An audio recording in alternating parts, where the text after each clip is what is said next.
रागी भैया। हाँ जी। आज देख तो आज महंगू दास बाबा हवे तिन्हा जय होएगा।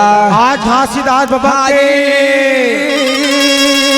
आज लगिन बढ़ा के भैया आज प्रेम के साथ अपन घर में आए हवेगा। आए हवे जी भैया। और जब घर में आवे आहे तो देख तो दाई करुणा हवे ते आज महंगू दास बाबा ला का पूछा थवेगा। का पूछे है बाबा। दाई करुणा हवे तिनगा जय होएगा। देख तो स्वामी हाँ जी। आज कौन गाँव में बहू देखे हवस कौन गाला घूम के आवत हवा स्वामी तेरा मोला बता देते करना वो तोर मन के मुस्कुराहट है मोला बता थे करना के तोर पूछे के मतलब का है। हाँ स्वामी। आज वो सिरपुर में बहू देखे थे जैसने मन में विचारे हाथ तोर सोचे विचारे दिल घटे ना राई बढ़े करना। स्वामी धन मोर करम किस्मत धन मोर भाग है करुणा के तोर जैसे मोला जीवन साथी मिले है तोर तपस्या और ये तोर भक्ति कभी फेल नहीं हो सके करुणा। जैसे हमार बेटा है वैसे वो सती सफुरा हमन बहू के रूप में पाए हमन करना। वाह वाह स्वामी वाह वाह। आज हमार बेटा के ये बिहार में कोई प्रकार की कमी नहीं होना चाहिए करुणा। हाँ प्राणनाथ। ये घर के मान सम्मान और दोनों दल के ससुरे और मैके के सगल चलाने वाला तेज करुणा। और तो राहत न बोला इसे कोई प्रकार के चिंता नहीं है करुणा। जत का सोगा सोदर है तेला निमंत्रण देवा दे हमार चेला बेटी बेटा है ते मल्ला सब ला बुला के एक एक ठन काम ले समझा दे करुणा। देख तो स्वामीनाथ आज मोर ऊपर का भरोसा करे हवा। आज कोशिश करूँ स्वामीनाथ मोर भरोसा करे है ते भरोसा में खरा उतरे के ये विश्वास नहीं टूटन दे स्वामीनाथ। जब तक के संसार में जान हवाए हाजी तब तक के स्वामी मात ये वचन ला जरूर निभाऊं मैं। हाँ जय होएगा। ये दे भैया महंगू दास बाबा के बात ला सुन करके आज दाई करुणा हवे ते भैया दे तो आज टाला दोनों आज एक सूत्र के धागा में बंधे हवे महंगू दास बाबा हवे तिन्हा। आज देख तो भैया करुणा माता है तिला का बतावत हवे। का बतावे जी करुणा हो आज एक कम के तेल बने हवे ऐसे जी और दूज के आज महन बने हवे सब करुणा। जय हो स्वामीनाथ। तीज के बना जाबो चौथ के हमर बहू हमर घर में आ जाही। जय होएगा। ऐसे कहीं के भैया देख तो करुणा माता है दिन ला बतावत हवे। अब वो पंचमी के धर्म टीका होही ये निमंत्रण ला सब संत समाज ला भेज दे करना कोनो झन छूटे दादी झन छूटे। ये बाबू हो ओए मत तो हमार घर के सियान होगा पड़ोस सही बात होगा। आज मोर बेटा के बिहाव है ये समझ ले सब तू हर संगी संगवारी ला तैयार दो हो आओ सब काम है बनी बेटा हो लेकिन आज बाजा रूंजी बिगाड़ी है बाराती शोभा नहीं आवेगा। तू हर मन पसंद के बाजा लगा हूँ बेटा रुपया पैसा मोर लगी तुमन चिंता ध्यान करूंगा जी। आज हमार मन के बात लेते हैं आज गोठियाट रे बाबा ऐसे ना ते नहीं कहते बाबा तब हमन बाजा बिना हमर संगवारी के हमन बारात ले जाते हमन। ऑर्डर दे दी चल चल वो है देखा कर जाबो कोंटा वाले का। अरे वाली डालना ता हम वो शेरगढ़ वाले बाजा लगाबो ऐसे। हाँ सुनिए ना भैया ये जमटा वाले बाजा अच्छा नहीं है। कौन है वाह तो पता नहीं है का जब नांगी धुन में बजा ही ना तो तोर तबीयत खुश हो जाई ऐसे बाजार का हाथ पहली ए सतनाम का बाजा वाले भैया हो सतनाम सतनाम। तू हर बाजा खाली है का बाजत खाली मारे बजा था ना भर्ती होती। वाह ये बड़ा उठ पुटा रहा बाबू। अरे दादा वैसे नहीं कहा का बाजा खाली हो बिहाव में लघु का 3 दिन बाद हो लग जाबो वो घासीदास बाबा के बिहाव है और तू 3 दिन बाजा बजाना है भैया। जो पैसा रुपया लगी अभी से बता दो बीच में मन मोटा झन हुआ साहेब। ए पंडित कतक पैसा लगी का बाजा लगा हुआ दो प्रकार के बाजा है पंथी घलो के और सिंह बाजा दमऊ घलो के। सुन ना बाबू हो आजकल सियान सियान बनना हाँ। वो मंगल भजन चौका पूजा वाले कार्यक्रम होना चाहिए। ऐसे और आजकल सब बराती जाही तेकर पर मुहावर का हाँ वो गुदुम बाजा का अच्छा ओकर भी कर बारात सुने नहीं है बेटा। अच्छा तो वही लगा हम कहा अब था बाजा है कतेक पैसा लहू एक 3 दिन के तो 30,000 लगी काकरो बैला बेचवाहू जी। बेचा कहीं बेचा जी बारात लेगा था तब अच्छा और 30,000 पैसा देवर देबो हाँ। लेकिन पहले तुहर बाजा के सैंपल बता दे से तब पैसा देबो आखी मुन के जी।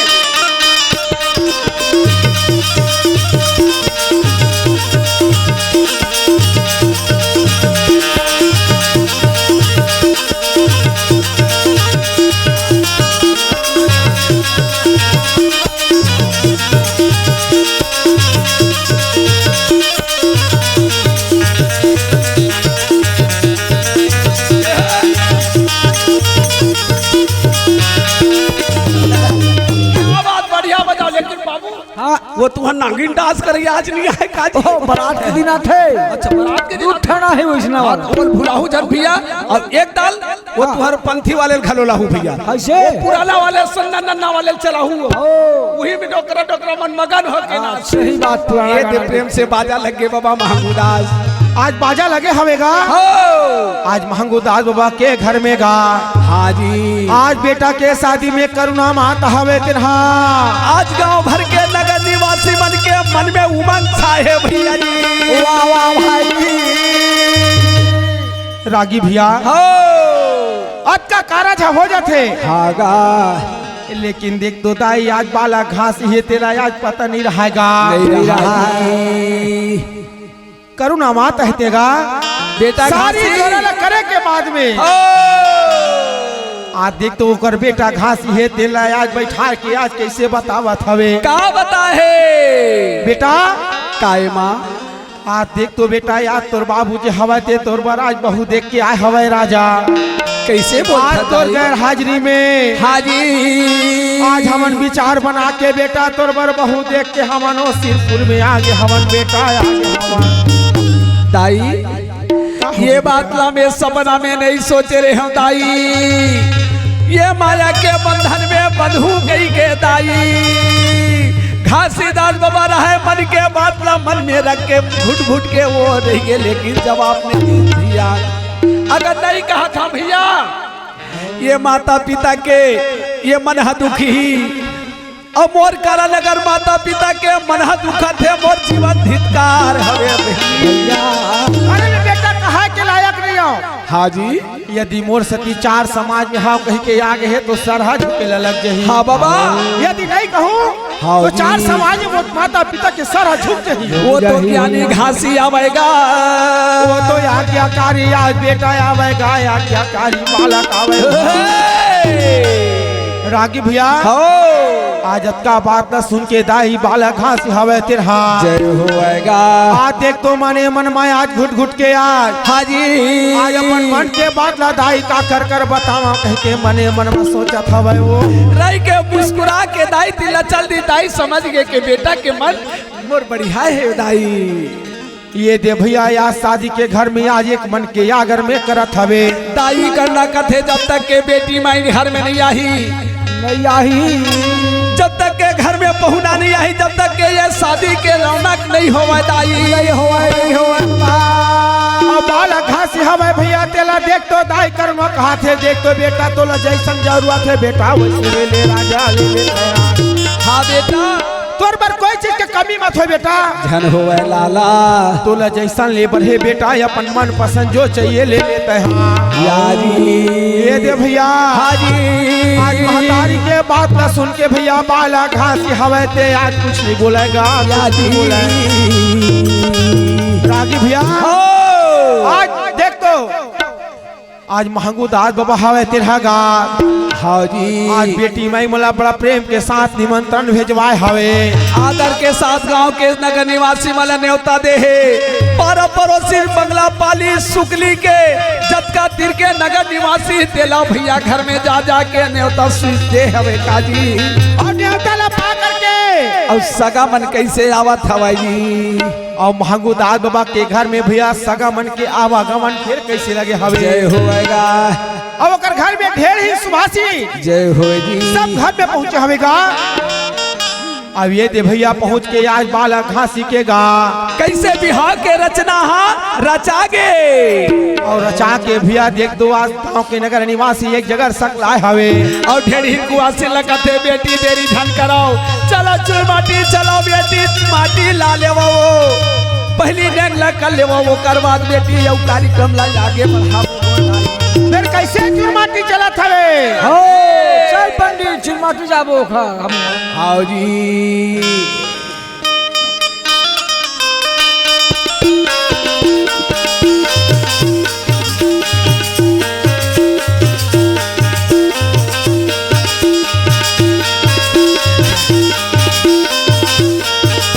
ओला पाला बोहेला नहीं आवनी ए धीरे अपन तोला माटी कोड़े नहीं आवनी धीरे धीरे अपन धीरे धीरे ओला पाला बोहेला नहीं आवनी धीरे धीरे अपन भाई माटी कोड़े नहीं आवनी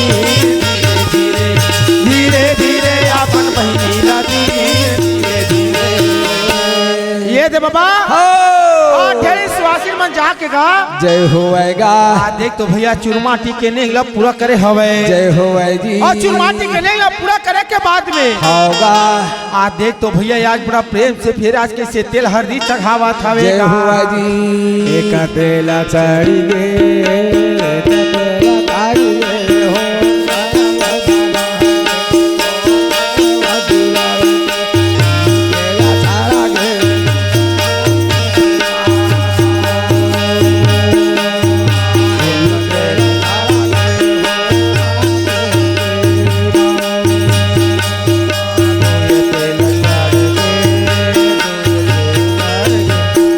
हरियर हरियर ओ हरियर हरियर मड़वा मधुलरो तोर माते तेला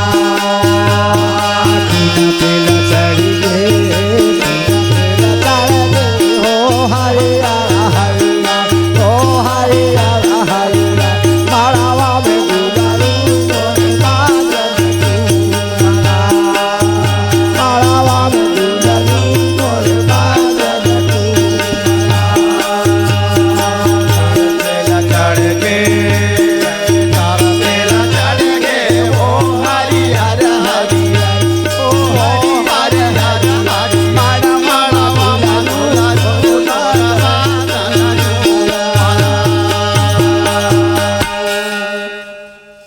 ये दे भैया बड़ा प्रेम के साथ में जय होएगा ढेरी सुहासिन हवे ते आज 7 तेल चढ़ाए हवेगा चढ़ाए है जी आज 7 तेल चढ़ा करके घर में हाँ जी आज देख तो ढेरी सुहासिन हवे ते मन अपन घर में भैया हरदांग निकले हवेगा जय हो अरे महमूदास के बेटा के शादी होवत हवे शादी होवत हवे भैया जी एक मन के आगर में हरदांग निकले हवेगा जय होए जी अब खेल करके आज देख तो भैया बाबा गुरु सीधास हवे तेला आज नहला खुला करके आज बड़ा प्रेम के साथ में आज ओला तैयार करे हवेगा।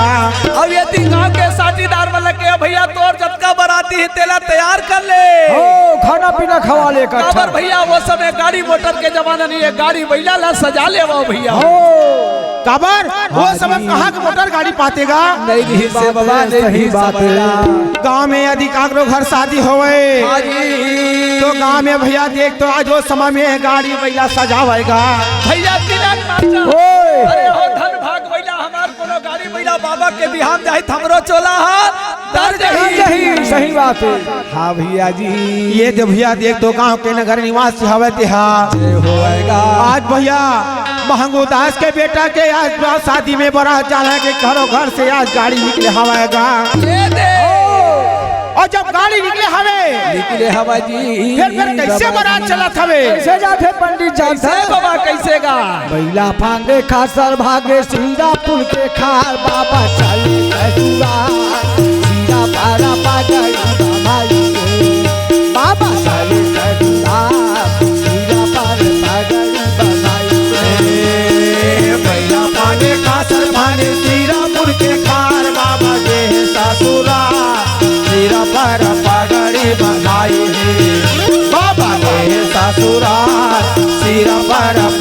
पगड़ी बंधाई है बैला भागे खाकर भागे सीरा फूल के खार बाबा चले ससुरा सीरा पर पगड़ी बंधाई बाबा चले ससुरा सीरा पर पगड़ी बंधाई बैला भागे खाकर भागे सीरा फूल के खार बाबा के ससुरा सीरा पर पगड़ी बंधाई है बाबा के ससुरा सीरा पर पगड़ी बंधाई है सीरा पारा पगड़ी बंधाई है संतो सीरा पारा पगड़ी बंधाई ये सीरा पर पगड़ी बंधाई है सीरा पर पगड़ी बंधाई है सीरा पारा पगड़ी बंधाई है बाबा सीरा पारा पगड़ी बंधाई ये सीरा पर पगड़ी बंधाई है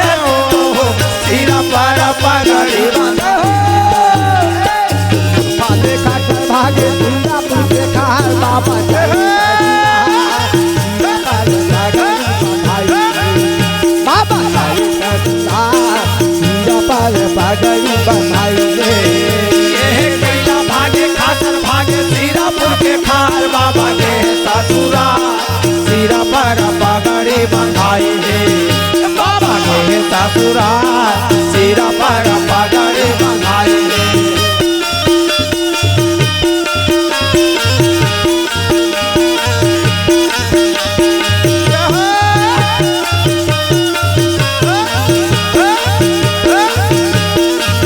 भागे खाकर भागे सीरा फूल के खार बाबा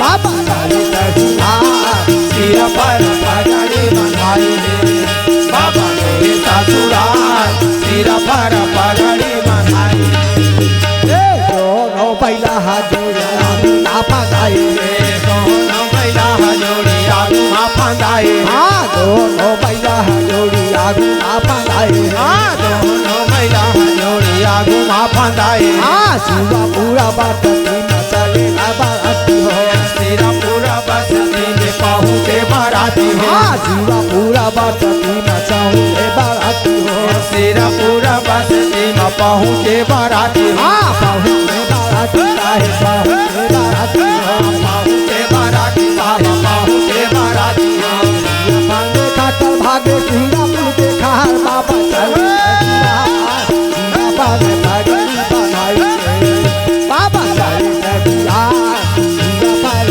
पगड़ी बंधाई बैला भागे खातर भागे सीरा फूल के खार बाबा के ससुरा सीरा पर पगड़ी बंधाई है बाबा के ससुरा सीरा पर पगड़ी बंधाई है बाबा के ससुरा सीरा पर पगड़ी बंधाई है बाबा के ससुरा सीरा पर पगड़ी बंधाई है ये दे भैया हाजी आज देख तो भैया याद गांव की रोड पुलिस से बारात निकले हवे निकले हैं आज देख तो भैया हाजी जब गाड़ी भैया बारात के लिए निकले भैया तो रास्ते में देख तो झाड़ गाड़ी भैया नजर ये आवेगा भैया जो हो किस्मत है अरे छोकरा लोग कौन कहा है घासी की बाबा के बिहार में अरे वो डोकरा में लाठी टेकर निकल गए भैया रागी भैया हाजी जब बराती जब पहुँचे याजी ये तो घासीदार में बराती लेके पहुँचे है और घर में रहे हाजी वो दाई सपना हवे तेरा वो मन में सपना सजा के बैठे हैं काय कहा थे जानता पंडित सफला माता बारात पहुंच गए पहुँचे हवे भूला से बिचारी लोग घर पहुंचना आने वाला है कि जय होएगा खून खून खून घुंगरू बाजे कुकुल होंगी बैला भागे जोड़ीदार मोर बटला दो हो बला जोड़ीदार मोर बटला दो हो बला घुंगरू भागे कुकुल होगी बैला भागे जोड़ीदार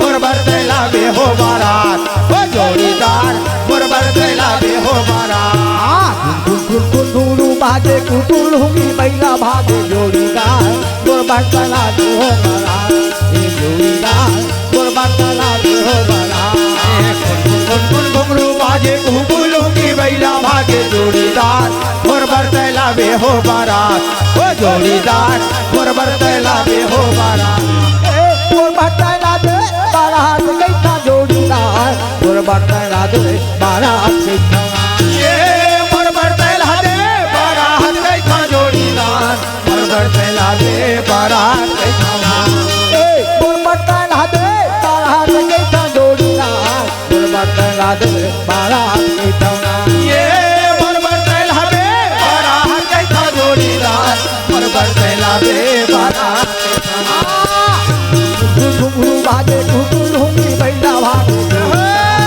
बरतला दे बारात के जोड़ीदार मोर बरतला दे बारात कुन घुंघरू बाजे घुंघरू होगी बैला भागे जोड़ीदार मोर बरतला दे हो बारात ये जोड़ीदार मोर बरतला दे हो बारात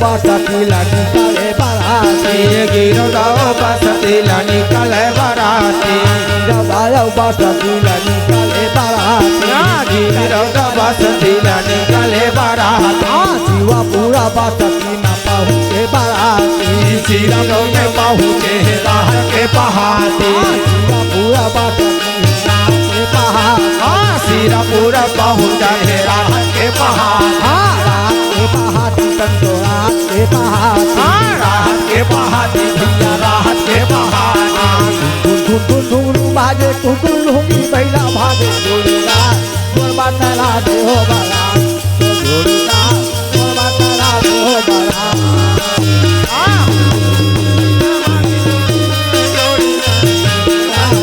बरतला दे हो बारात के जोड़ीदार मोर बरतला दे हो बारात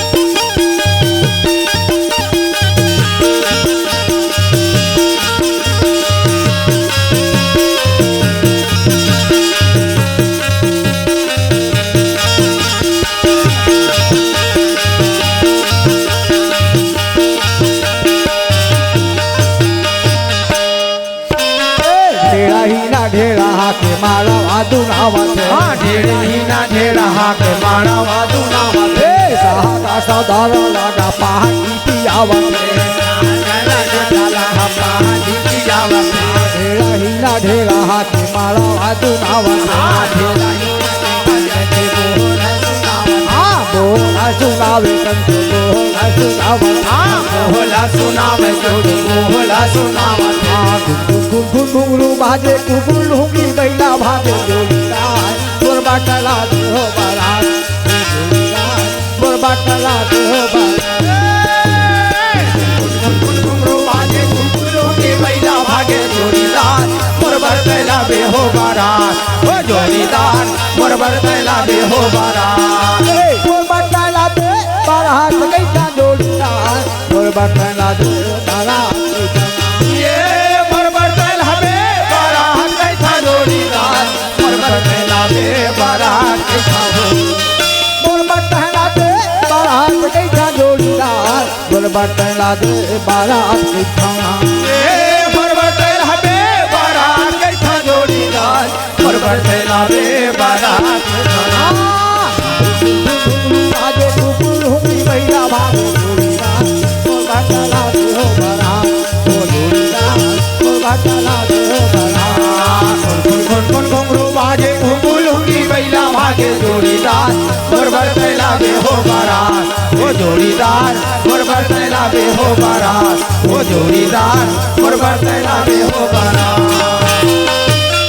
ये दे भैया हाँ जी आज देख तो भैया सिरपुर में आज बराती पहुंचे हवे जय होएगा जब बराती सिरपुर में पहुंचे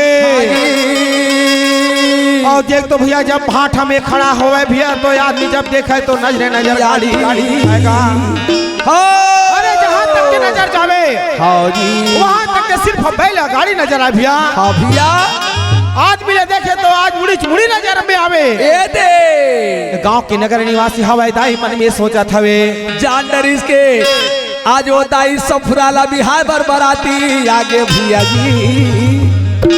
घर में बैठे बैठे सती माता आज देख तो दाई जान लेते हुआ गा यारी काबर वो तो सती नारी हरेगा।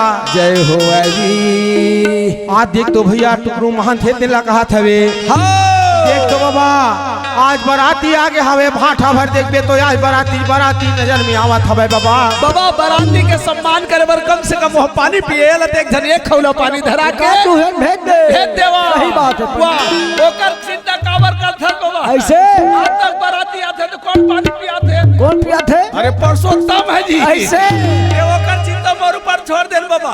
हमर संग वाली सीव है ना का ऐसे पियावत जाता वो कूद के पानी रो हाथ से कुहल है। सही बात है। अब ये दे रहा है वो अंजोरी मंडल के बात ला सुन के ये खौला पानी ला धर के वो बराती जगह पहुंच जाते जी।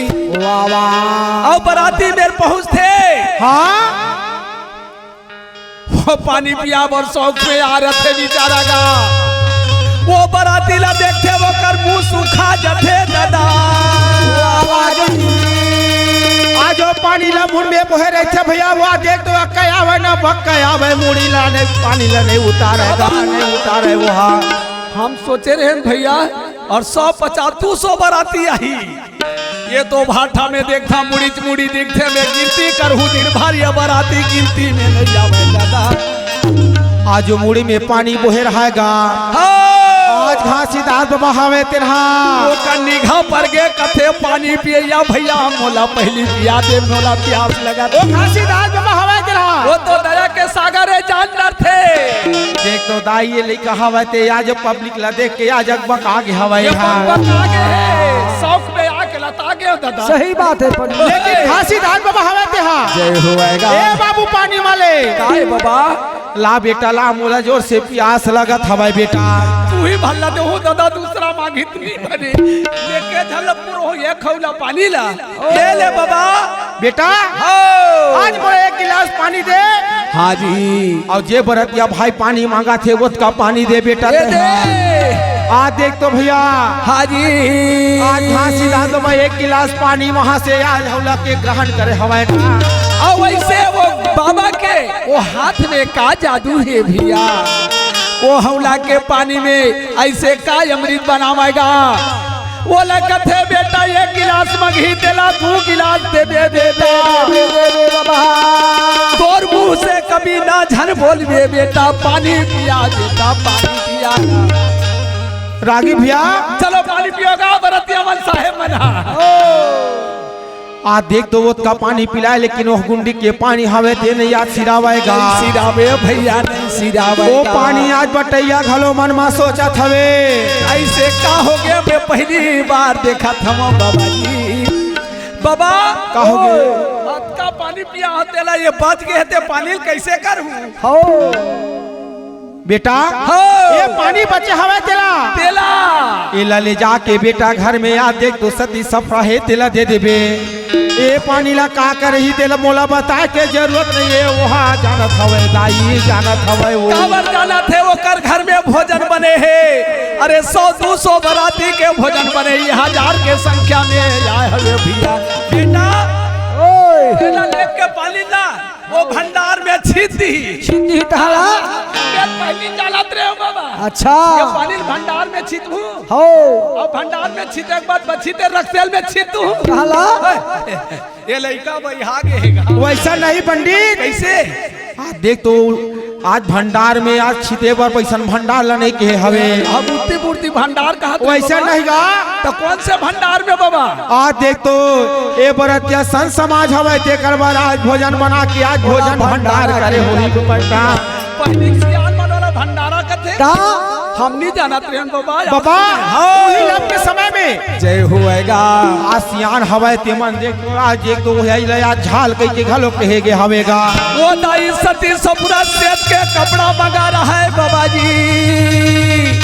वो सेठ सिंहासन में वो अन्नपूर्णा माता ला वहाँ पर झाल बना के पहली रखे बाबा रखे हवे। और वही जगह में दीपक जलाए हवे। वो सतपुरस के नाम लेके दीपक जलाए हवेगा और दीपक जला के दाई याद देख तो जोड़ा श्रीफल वहाँ पे रखे हवे। ए बेटी सफुरा का होगी पुत्र जी? आज मैं मन में विचार करता हूँ बेटी कैसे? हमारे घर में भोजन बने 100-200 सगा मेहमान के लिए आज बाराती हजारों के संख्या में आए, ये भोजन कैसे पुरी, ये सगा के माला कैसे रखूं बेटी, बोला चिंता होगेगा। पिताजी हाँ बेटी, देख तो पिताजी वो कर बराज मान ला, तोला उदास करे के जरूरत नहीं है। कैसे मतलब उदासी नहीं करबे बेटी। बेटी अगर कोनो संदर भोजन सिरा जही तो आज दुनिया में निंदा मोर हो जही बेटी। देख तो पिताजी वो बात के मन लाते अपन भ्रम ला हटा देते हैं। आज ये बाराती ला है पिताजी तेला, आज भार हवे हमला, आज भार के कोनो जरूरत नहीं है।